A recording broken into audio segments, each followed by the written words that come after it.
Hello, in this video I want to show you how to fix the problem when you want to install Call of Duty Mobile but you can't seem to find it on your Doogee S98. So in order to do this, let's open a Google Play Store and try finding the Call of Duty game.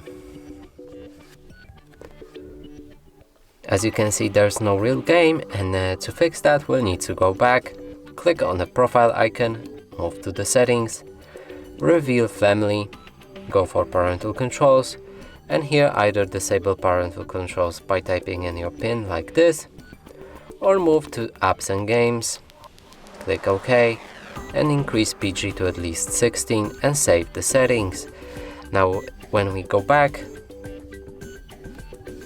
and try installing Call of Duty again, it's right here and we can download it. And that's it for this video. Hope you like it. Please consider subscribing to our channel, leave a like and a comment below.